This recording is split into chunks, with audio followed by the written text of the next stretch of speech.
রবি ঠাকুর বলেছিলেন, তুমি যদি কাউকে ভালোবাসো তাহলে তাকে মুক্তি দাও।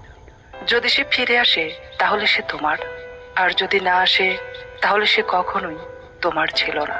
শুনেছি পাখিরা অনেকে সঙ্গী হারানোর ভয়ে উপোস করে, অথচ তুমি মানুষ হয়েও বিচ্ছেদ চাইলে। পৃথিবীর নিয়ম বড়ই অদ্ভুত। তুমি যাকে সবচেয়ে বেশি ভালোবাসবে সে তোমার দুঃখের কারণ হয়ে দাঁড়াবে। যার সাথে তুমি রোজ নিয়ম করে কথা বলতে, সময়ের ব্যবধানে একদিন তার সাথে আর কোনো কথাই হবে না। যারা ছেড়ে যায় তারা কখনো ভাবে না রেখে যাওয়া মানুষের কতটা কষ্ট হয়। ছেড়ে দিলে যদি সে ভালো থাকে তাহলে তাকে কষ্ট হলেও মুক্তি দাও। জানো তো, খাঁচায় আটকে পাখি পোষা যায় কিন্তু মানুষ নয়। কিছু মানুষকে আপনি যতই ভালোবাসা দেন না কেন, তবুও তাদের কখনো আপন হতে পারবেন না।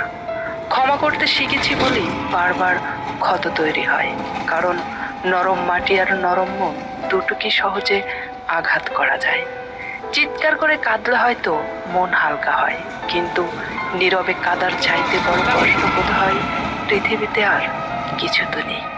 কারো কাছে ঠকলে হয়তো কষ্ট হয়, কিন্তু আমাদের চারপাশের কোনটা মুখ আর কোনটা মুখোশ সেটা খুব ভালোভাবেই চেনা যায়।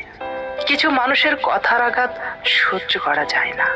মাঝে মধ্যে কথাগুলো এমন ভাবে কলিজায় এসে আঘাত করে, অশ্রু জর্জরিত চক্ষু দিয়ে দেখা ছাড়া আর কিছুই করার থাকে না।